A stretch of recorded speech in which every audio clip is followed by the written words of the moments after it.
Hello, bird. There's a bird on the thing, singing us a song.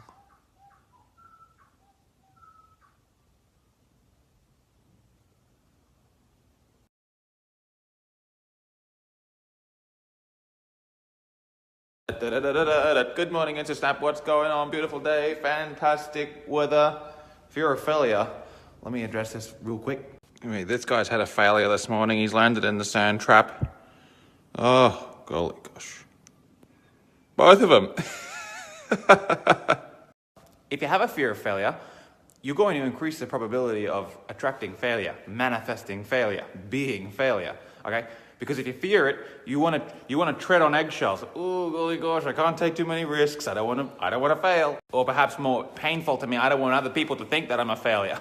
So what I'll do here, this is the one, I'll put half the foot out the door, half the foot in the door. Whatever I'm giving my energy to, I'm going to give it half amount of energy. And so when I fail, I can say, well, I wasn't trying that hard.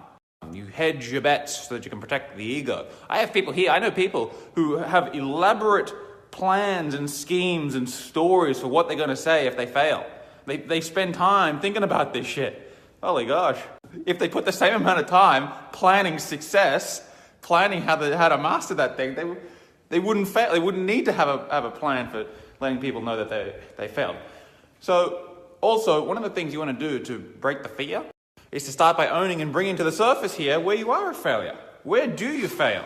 Everyone has failure.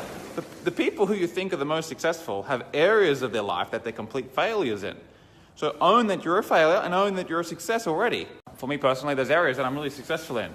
There are areas that I'm really shit at. There are some areas that I'm fucking useless. I'm a complete failure. I'm a loser. I'm a failure. I'm a follower. I have no governance. I need to be leaded in those areas. I know them. And I love them. And I don't give a fuck if the whole world knows what they are. I'll give you the list. I know what they are. The fear of failure is this attachment that you should never have anything that you're failing in. And you don't want anyone to find out what you're a failure in. So own your failure, find out where you're a failure, own it and love it and be able to express it with the people, and you won't give a fuck about people finding out. Then you will have no fear of failure. We're playing ping pong, by the way. How you doing, lady? I'm cold, hurry up. So in relation to what I was talking about earlier this morning with owning your failure, part 3 of the purpose process is going to be up hopefully by tonight. And that will complete the 3-part series for purpose. Can I just say some things on it? I want to share some ideas. I've been a little quiet about it the last couple of days, but this has really been blowing my mind. I've been sitting on this process for years now, and I've given it to a few people, maybe 50 people or so. But in just the last week alone, over 100 of my mastermind guys have gone through it. And so some of the messages, and by the way, I'm employing someone now to go through the group to just get all the reviews and testimonials and the feedback from the thing, because it's really something quite crazy.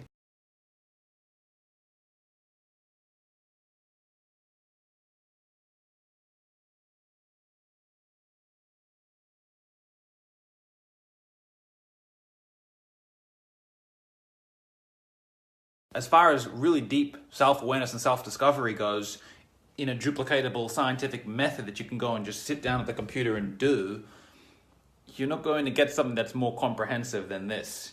This is really, really deep stuff. You could go years going through trials, tribulations, setbacks, drawbacks, hurdles, all little things trying to get you to a level of self-awareness that this thing can give you in a few hours. So I hope that you consider doing the purpose process. Swipe up if you want to join. And by the way, what you're going to get from me as a mentor and a teacher that you might not get from a lot of the others is I'm not going to be giving you self-esteem. Self-esteem is when you puff yourself up. I'm really confident, I'm really successful, I'm really positive. I'm up and I'm a leader and I'm successful and I'm positive and I'm doing all the stuff and I'm doing all the right things. And you feel like you're about to fucking explode. It's like a charging something up. You've got static electricity. You're going to zap something to equilibrate again. You will. You have to equilibrate. And so often with these things, you're really puffed up, you're charged up, and when you discharge, oh God, I can fucking breathe again. And you're back into the flow state. And sometimes though, the issue is you think that you're supposed to be up there. And that's not true. That's not really what I'm about. You won't see me carrying on like that. You won't see me promoting or teaching that. Self-esteem is when you're charged positively. Self-worth is when you have a balance of positivity and negativity, and you own both sides of yourself. Self-esteem is you're a winner. I'm a winner and I'm successful. Self-worth is knowing that you're a winner in some areas of your life and you're a loser in some areas of your life. That's what I was talking about earlier this morning. True self-worth is owning and loving both of those. And the purpose process that's in my monthly mastermind group at the moment will take you through them all. You'll see where you're a winner. You'll see where you're a loser. And more importantly, you'll see why. What areas of your life are you winning in and what areas are you losing in? And then who in your life is showing up to help you empower that?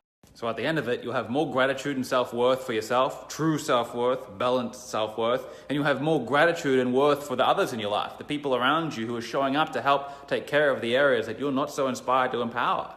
By the end of this thing, if you haven't had at least one moment where you've been doing it and you've been thinking, holy shit, and a major aha moment, a major realization, or a moment of gratitude, a moment of the goosebumps, then you haven't done it properly. Go and do it again, because that's what it will give you.